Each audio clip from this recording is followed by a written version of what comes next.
श्रोते हो नमस्कार. जिज्ञासा या कार्यक्रमात आपलं सहर्ष स्वागत.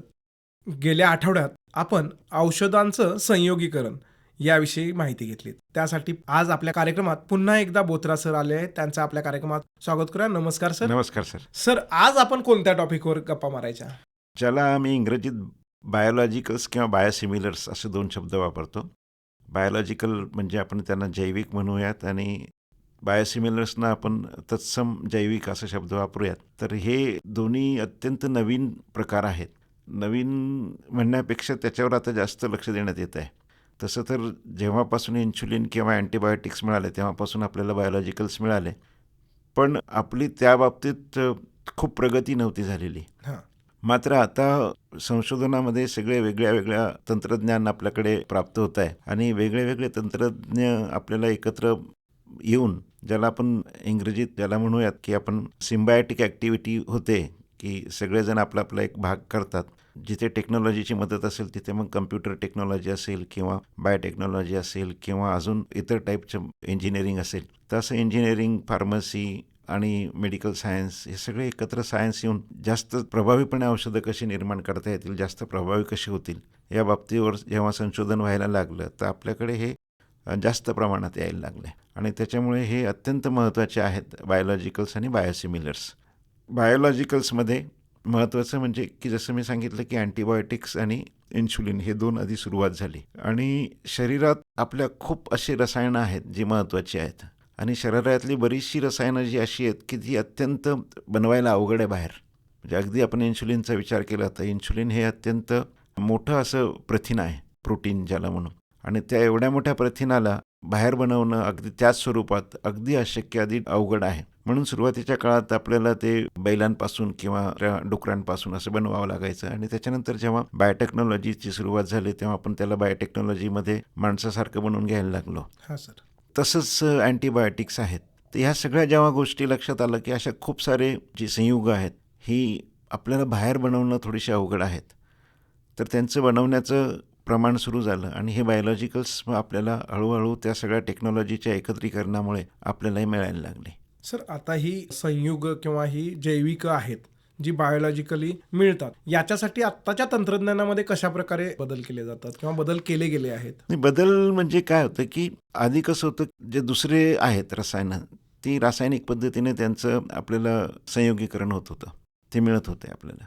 पण हे एवढे मोठमोठे संयुग आहेत, एवढी मोठी मोठी द्रव्य आहेत, हे मूलद्रव्य आहेत की ज्याच्यामुळे आपल्याला त्यांना बनवणं एका किंवा 2 याच्यामध्ये शक्य नाही. मग त्याच्याकरता आपल्याला मदत घ्यावी लागते परत बायोलॉजिकल्सची. बायोलॉजिकल्स म्हणजे आपण उदाहरणार्थ बायोटेक्नॉलॉजीमध्ये त्याचा जो बनवण्याचा DNA आहे तो DNA आपण दुसऱ्या कुठल्या तरी एखाद्या सेलमध्ये टाकून, एखाद्या बॅक्टेरियामध्ये टाकून किंवा दुसऱ्या कुठल्या तरी एखाद्या अशा जीवामध्ये टाकून त्याच्याकडनं आपण तो बनवून घेतो आणि तो बनवून घेतल्यानंतर त्याला नुसतं बनवून घेणं सोपं आहे कदाचित, म्हणजे तसं तर बनवून घेणं देखील अवघड आहे, पण ते बनवून घेण्यानंतर त्याचं पुढचं जे आहे की त्याला आपल्याला हवा असलेला नेमका तेवढाच भाग त्याला सेपरेट करणं, त्याला बाहेर काढणं आणि त्याला वेगळं करून त्याला परत त्याची शुद्धता आपल्याला तपासून घेणं, या सगळ्या गोष्टी ज्या आहेत या अत्यंत अवघड होत्या. म्हणजे अगदी सुरुवातीचा काळ जर ज्याला म्हणू आपण की अँटीबायोटिक जेव्हा पहिल्यांदा बनलं त्याची म्हणजे किस्सा खूप प्रसिद्ध आहे, कदाचित आपण कोणी ऐकला असेल की जेव्हा शास्त्रज्ञ हे काम करत होते अलेक्झांडर फ्लेमिंग, तर अलेक्झांडर फ्लेमिंग चुकून पावाचा तुकडा विसरले आणि त्या पावावर बुरशी लागली आणि हवेने ती बुरशी जी आहे त्यांनी ज्या बॅक्टेरियावर काम करत होते तिथे पडली. मग त्यांना असं लक्षात आलं की ह्या बुरशीच्या आजूबाजूला बॅक्टेरियाची वाढ झालेली नाही. म्हणजे त्यांना एक लक्षात आलं की सगळीकडे वाढतात, ह्या बुरशीमुळे का वाढत नाही, आणि त्यांना असं लक्षात आलं की या बुरशीमध्ये असं काहीतरी आहे की ज्याच्यामध्ये हे बॅक्टेरिया हे जीव वाढवू शकत नाही. आणि मग त्यांनी त्याला वेगळं केलं आणि त्यांच्या लक्षात आलं की याच्यामध्ये पेनिसिलिन नावाचं एक द्रव्य आहे ज्याच्यामुळे मिळत नाही. पण त्याच्यानंतरचा मोठा आणि अवघड भाग होता की त्या पेनिसिलिनला वेगळं करणं, आणि त्याच्याकरता दुसरे 2 शास्त्रज्ञ होते, फ्लोरी आणि चेन नावाचे. त्यांनी त्याची पूर्ण पद्धत शोधली आणि म्हणून त्यावेळेस नोबेल पारितोषिक हे अलेक्झांडर फ्लेमिंग यांनी शोधलं म्हणून मिळालं आणि फ्लोरी आणि चेन यांनी त्याला वेगळं करण्याची प्रक्रिया केली म्हणून मिळालं. तर कारण हे आहे याच्यामध्ये की प्रत्येक पद्धत, प्रत्येक टप्प्यावर आपल्याला तंत्रज्ञानाची मदत लागते. तर नुसतं त्याला बनवता येतं एवढं महत्त्वाचं नाही आहे, त्याला बनवता आलं पाहिजे. बनवता आल्यानंतर तो आपल्याला वेगळा करता आला पाहिजे शुद्ध स्वरूपात. तो शुद्ध स्वरूपात आहे याची आपल्याला तपासणी करता आली पाहिजे. त्याच्याकरता आपल्याकडे नवीन नवीन तंत्र शोधता आली पाहिजेत आणि सगळा वेगळा केल्यानंतर तो परत आपल्याला मोठ्या प्रमाणात, कारण 1 किंवा 2 नाही, आपण प्रयोगशाळेमध्ये थोड्याशा प्रमाणात त्याला आपण बनवतो. पण जेव्हा आपल्याला पूर्ण जगातील लोकांच्या किंवा त्या पेशंट्सकरता बनवायचं आहे, रुग्णांकरता बनवायचं आहे, तर मग आपल्याला अत्यंत मोठ्या प्रमाणात लागेल. तर ज्याला आपण स्केलअप म्हणतो. तर त्या स्केलअपसाठी सुद्धा आपल्याला एक तंत्रज्ञान लागेल की हे त्याच तंत्रज्ञानामध्ये त्याच शुद्ध स्वरूपात त्याच प्रकारचं आपल्याला मोठ्या प्रमाणात मिळू शकेल. बऱ्याचदा प्रयोगशाळेत सोप्या पद्धतीने ताबडतोब मिळतं, पण तेच जेव्हा आपण स्केलअप करायला जातो, जेव्हा आपण मोठ्या प्रमाणात घ्यायला जातो, तर तेव्हा ते आपल्याला कदाचित शक्य होत नाही. बरोबर. मग अशा स्वरूपात जेव्हा ह्या सगळ्या गोष्टींची जेव्हा मदत होत जाते, तर आपल्याला करत जातं ते शुद्ध स्वरूपात मिळतं. आणि शेवटचं जे आपण मागच्या टप्प्यामध्ये बघितलं की त्यांचं संयुगीकरण, फॉर्म्युलेशन, तर या बायोलॉजिकल्स हे सगळी प्रथिनं किंवा तत्सम असल्यामुळे त्यांना आपल्याला शरीरात देखील अशा प्रकारे केलं जातं की ते शरीरात गेल्यानंतर त्यांचं चयापचय होऊ नये, त्याचं मेटाबॉलिझम होऊ नये आणि त्याच्यामुळे ते शरीरात पण त्यांनी काम करूसपर्यंत ते व्यवस्थित टिकलं पाहिजे. तर याच्यामुळे प्रत्येकाचं त्याच्यामध्ये सहभाग असल्याशिवाय हे सगळे बनत नाही. तर असं खूप मोठं क्रिया आहे, मोठी प्रक्रिया आहे. आणि तर हे सगळं आता शक्य होत चाललं आहे. मोठ्या मोठ्या कंपनीज या सगळ्या प्रकारच्या लोकांना एकत्र घेऊन ते तसे प्रकल्प राबवतात आणि त्याच्यामुळे आपल्याला हे सगळं शक्य होतं. सर, आता एवढ्या कठीण आणि अशी क्लिष्ट प्रक्रिया आहे की ज्याच्यात एखादा जीव तयार करून त्याच्यात आपल्या हवे असणारे गुणधर्म टाकून नंतर मग ते स्केलअप करणं वगैरे, ह्या गोष्टी खूपच अशा म्हणजे एकतर खूप अशा इंटरेस्टिंग पण आहेत आणि खूप अशा क्लिष्टही क्लिष्ट आहेत. आहेत. सर, आता तुम्ही ज्यावेळेस सांगत होतो त्यावेळी मला एक प्रश्न आला मनात की जैविक प्रक्रिया राबवत असताना सूक्ष्म शास्त्र जे आहे त्या शास्त्राचा आणि जैविक तंत्रज्ञानाचा असा काय संयोगीकरण म्हणजे एकत्रीकरण केलं जातं का स्केलअप करण्यासाठी? नाही, आता तसं डायरेक्ट त्याचा काही संबंध होत नाही, कारण हे जे मिळतात आपल्याला बायोलॉजिकलपासून हे सगळे मोठेच असतात. त्याच्यातले तयार होणारे जीवसुद्धा मोठ्याच प्रकारचे, म्हणजे त्याच्यात आपण वापरणारे सगळे जीव पण मोठ्या प्रमाणाचे असतात, मोठ्या प्रकाराचे असतात, म्हणजे ते मायक्रो स्केलचे असतात. त्यामुळे नॅनो स्केलचं आपल्याला खूप कमी. पण नॅनो स्केल आपल्याला त्याचं जेव्हा आपल्याला शुद्धीकरण असेल किंवा जेव्हा त्याच्यावर आपल्याला त्याचं तपासून घ्यायची त्याची गुणवत्ता, तर या सगळ्याकरता आपल्याला ते कामात येतं की आपल्याला कुठे ना कुठे त्याचा अप्रत्यक्षपणे वापर होतो. सर, आता हे जैविक आणि जैविक तत्सम ही जी सगळी प्रक्रिया आहे ही आता औषध निर्मितीमध्ये किती महत्वाचा रोल निभावते? खूप अतिशय महत्त्वाचा रोल. कारण काय झालं, जसं आपण मागच्या काही भागांमध्ये बोलताना तुमचा एक प्रश्न होता की आयुर्वेदिक, ॲलोपॅथिक, होमिओपॅथिक याची तुलना, आणि आपण त्यावेळेस एक चर्चा केली होती की बरेचसे असे दुर्धर रोग आहे की ज्याच्यामध्ये ॲलोपॅथीकडे आत्ता सध्या उत्तर नाही. कारण त्याच्याकरता आपल्याला जे काही लक्षणं आहेत त्या लक्षणाच्या अनुषंगाने आपल्याला उपचार करावे लागतात. लक्षणाच्या अनुषंगाने जे उपचार करावे लागतात त्याच्यामध्ये ज्याला आम्ही इंग्रजीत सिम्प्टोमॅटिक ट्रीटमेंट म्हणतो. म्हणजे त्याचं आजार मुळापासून तो दूर करत नाहीत. ते आजार फक्त त्याची लक्षणं आपण कमी करतो, त्याच्या लक्षणापासून होणारा त्रास आपण कमी करतो, अशी आहेत. पण मात्र आता ही जी नवीन आली याच्यामध्ये काय झालं की त्या नेमकं शरीरामध्ये काय बदल झालेला आहे त्या ठिकाणी जाऊन तर ती काही ना काही स्वरूपात त्याला बरं करण्याची जी क्षमता आहे या बायोलॉजिकल्समध्ये आहे. जर आपल्याला आठवत असेल की कोविड या काळामध्ये बरेचसे ड्रग होते की जे आपल्याला या मोनोक्लोनल अँटीबॉडी या नावाने होतात. त्याच्यामध्ये ट्रान्सुझॅब नावाचे होते किंवा अजून मोनोक्लोनल वेगळ्या अँटीबॉडीज होत्या. तर हे सगळ्या ज्या आहेत त्या शरीरातल्या वेगळ्या वेगळ्या ठिकाणी वेगळ्या वेगळ्या प्रकारे काम करतात. तर त्या अत्यंत महत्त्वाच्या आहेत. आणि त्याच्यामुळे आपल्याला ज्याच्यावर आपल्याला वाटत होतं की अजिबातच ट्रीटमेंट नाही, त्याच्यामध्ये ही आता सुरुवात झालेली आहे. ती भविष्यात कदाचित अजून चांगल्या पद्धतीने पुढे जाईल. मग त्याच्यात कॅन्सर आहे, त्याच्यामध्ये जे संधिवातासारखा दुर्धर रोग आहे की ज्याच्यामध्ये आत्तापर्यंत आपल्याकडे शक्यतोवर आपण फक्त लक्षणांवर उपचार करत होतो, पण त्याच्या पलीकडे जाऊन आता नवीन प्रकारचे आलेत. नंतर कॅन्सरमध्ये पण प्रत्येक वेगळ्या वेगळ्या कॅन्सरसाठी वेगवेगळ्या प्रकारची औषधं आली आहेत.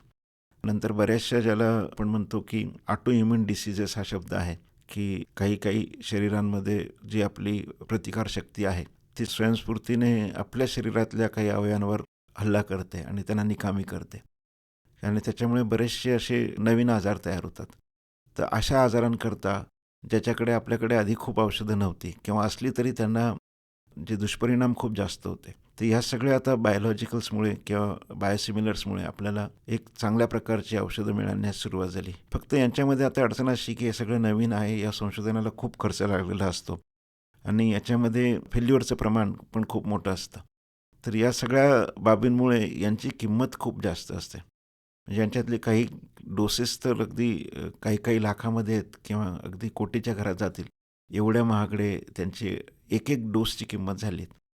तर हे कारण असं आहे की त्यांनी आता नवीन आहे, तर हे बायोलॉजिकल्स महाग होते, पण बायोसिमिलर्स हे बायोलॉजिकल सारखेच काम करणारे, म्हणजे जैविक सारखेच काम करणारे ते तत्सम आहेत.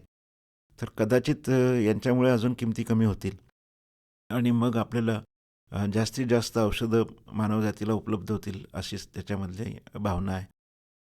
सर, यामध्ये जे तुम्ही सांगत असताना कॅन्सर वगैरे हे तर रोग झालेच, पण आत्ताच्या घडीला जो ब्लड प्रेशर आणि आपला मधुमेह हे जे 2 रोग आहेत, मधुमेहाच्या बाबतीत सांगायचं झालं तर इन्सुलिनसारखं सिक्रेट होणारं, ह्या गोष्टी आपल्या चर्चेतही येतं, की यासारख्या गोष्टी रिव्हर्सिबल होतील, म्हणजे मधुमेह आणि हृदयरोग रिव्हर्सिबल होईल यासाठी म्हणजे जे जैविक आणि जैविक तत्सम आहे याचा उपयोग कितपत होईल?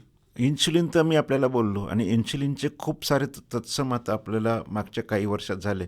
अगदी 2025मध्ये देखील जवळजवळ एक 4-5 इन्शुलिनचे आलेत. त्याच्यामुळे इन्शुलिनच्या किमती किंवा म्हणजे इन्शुलिनसारखं आपल्याला उपयोग करून घेण्यासाठी किमती कमी होणे हा एक फायदा होईल आणि त्याच्यामुळे जास्तीत जास्त लोकांना ते उपलब्ध चांगल्या पद्धतीने होऊ शकेल, हा एक भाग आहे. हृदयासाठी पण जसं कोलेस्ट्रॉल वगैरे आहे त्याच्यासाठी अजून तरी नाही आहेत, पण त्याच्यावर पण काम सुरू आहे. कारण महत्त्वाचं त्याच्यामध्ये आहे असं की ज्या बाबींमुळे होतं, जर ते अनुवंशिक असतील तर त्याच्याकरता शोध सुरू आहे की आपण त्या अनुवंशिक याच्यावर कसं आपण काम करू शकू. पण सगळ्यात सध्यात जास्त जे आहे ते आपल्याला इन्शुलिनचं तर निश्चितपणे आपल्याला जैविक तत्सम आणि जैविक आपल्याकडे उपलब्ध आहेत. हृदयासाठी जे आहेत ते आपल्याला वेगळे कारणं असतात हृदयासाठीचे. तर त्या कारणासाठी आपल्याकडे सध्या तरी जैविक खूप कमी प्रमाणात किंवा अगदी ज्याला आपण म्हणून नवीन याच्यामध्ये आहे. पण भविष्यात मात्र ते निश्चितपणे वाढतील. सर, एकूणच जैविक आणि जैविक तत्सम जी औषधं आहेत, ही सामान्य लोकांपर्यंत पोहोचण्यासाठी आणि याचा प्रत्येक जीवनाच्या भागाशी म्हणजे लोकांशी हे वाढण्यासाठी कितपत वेळ लागेल असं? आता बऱ्यापैकी म्हणजे भारतात पण ही प्रक्रिया खूप जोरात सुरू झालेली आहे. भारतामध्ये सुरुवातीला अगदी एकच कंपनी खूप चांगल्यापैकी काम करायची, ती म्हणजे बायोकॉन. आणि त्याच्यानंतर मात्र जवळजवळ खूप कंपन्यांनी त्याचे आपले तसे विभाग उघडलेले आहेत. बऱ्याचशा कंपन्यांनी त्याच्याकरता एक त्याची पूर्ण आपल्या नफ्यातून काही भाग त्याच्यामध्ये वळता केलेला आहे आणि त्याच्यामुळे बऱ्याचशा कंपन्यांनी ते सुरू केलेलं आहे. बऱ्याचशा कंपन्यांनी त्याचे बनवून त्याच्यामध्ये सगळ्यात मोठा अडथळा जो येतो त्याच्याकरता पण आपल्या भारतातल्या कंपनी खूप काम करतायत. उदाहरणार्थ अडथळा येतो त्याचा पेटंटचा. कारण ज्या परदेशी कंपनींनी त्याचं पेटंट घेतलेलं असतं, त्या परदेशी कंपनी शक्यतो नवीन जो त्याच्यामधला आहे तो येऊ देत नाही, कारण त्याच्यावर त्यांच्या नफ्यावर परिणाम होणार असतो. तर त्याच्याकरता पण भारतीय कंपन्या अतिशय सावधपणे आणि अतिशय हुशारीने आपली ती पेटंटच्या करता असणारे जे आहेत पुरावे ते करून, की आमचं तुमच्या पेटंटला पेक्षा वेगळं आहे आणि आम्ही वितरित करू शकतो अशा स्वरूपाचं केल्यामुळे आपल्या खूप साऱ्या कंपन्यांना बाहेरच्या देशामध्ये असे जैविक किंवा जैविक तत्सम विकण्यासाठी परवानगी मिळायला लागली. तर मग ते कसं एक एक शुभचक्र सुरू होतं त्याच्यामध्ये. शुभचक्र असं होतं की त्यांना परवानगी मिळाली म्हणजे बाहेरच्या देशामध्ये नफा चांगला असेल. नफा चांगला असेल म्हणजे त्याचा काही भाग ते आपल्या याच्यामध्ये ते गुंतवणूक करू शकतात आणि त्या गुंतवणुकीतून असं नवीन खूप सारं निर्माण होऊ शकेल. तर अशा आता खूप साऱ्या भारतीय कंपन्या आहेत, ज्या भारतात किंवा परदेशात त्यांनी आपले कार्यालय उघडून तशा प्रकारची काय म्हणतात त्याला रिसर्च सुरू केलेला आहे. सर, आजच्या जागतिक वातावरणात भारतीय औषध व्यवस्था आहे, ती म्हणजे औषध निर्मिती आणि औषध व्यवस्था आज कुठं बघताय तुम्ही? 2 वेगळे पैलू आहेत त्याचे. एक जर आपण व्हॉल्यूमचा विचार केला, की एकूण किती करतो, तर आपल्याला भारताला फार्मसी ऑफ वर्ल्ड हा शब्द वापरला जातो. फार्मसी ऑफ वर्ल्ड म्हणजे काय, की जवळजवळ जगातल्या प्रत्येक भागामध्ये आपली औषधं जातात. पण आपल्याकडनं जी जाणारी औषधं आहेत, तिची जी जुन्या प्रकारची होती तीच शक्यतोवर जात आहेत, ज्यांना किंमत खूप मिळत नाही. म्हणजे आपल्या कंपनीना जरी नफा मिळत असेल किंवा काही मिळत असेल, तरी जर आपण किमतीचा विचार केला किंवा त्यांच्या नफ्याचा प्रमाण घेतलं, तर आपल्या कंपन्या पहिल्या अगदी 50त देखील येणार नाही, कारण एवढा कमी नफा आपल्या लोकांना, आपल्याकडे ती फायनान्शियल पॉवर एवढी नाही.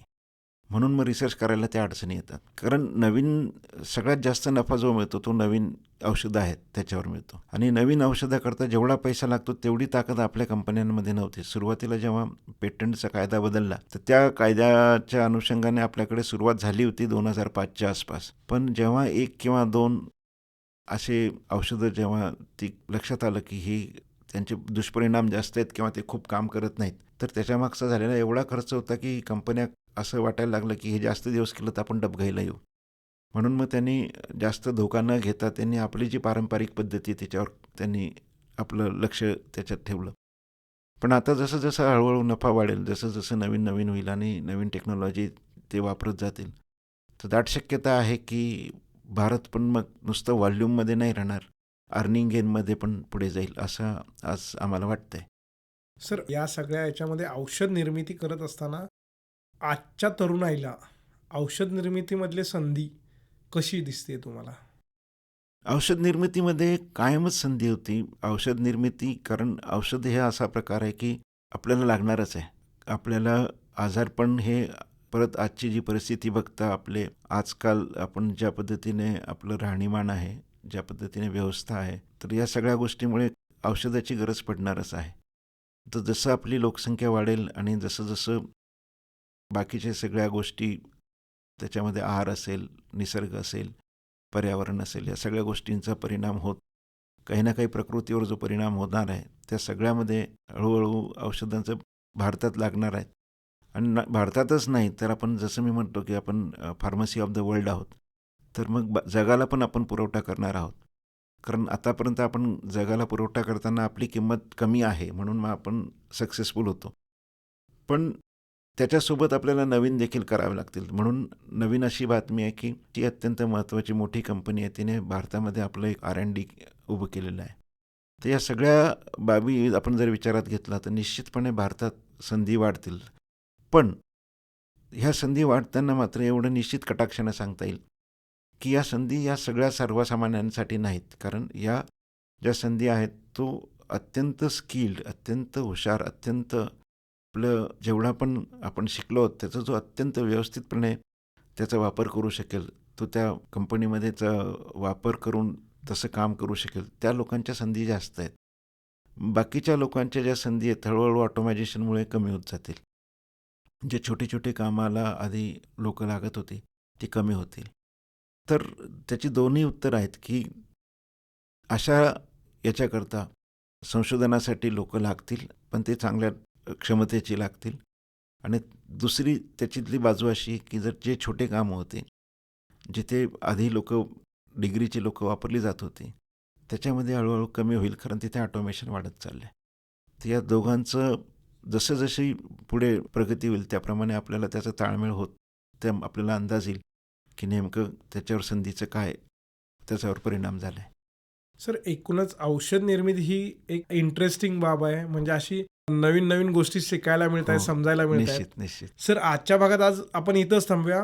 पुढच्या भागात नवीन विषयासह परत भेटूयात. चालेल सर. नमस्कार. नमस्कार सर. धन्यवाद. धन्यवाद. या कार्यक्रमाला निर्मिती सहाय्य होतं संपदा पिलणकर यांचं आणि सादर करते होते योगीराज बच्चे.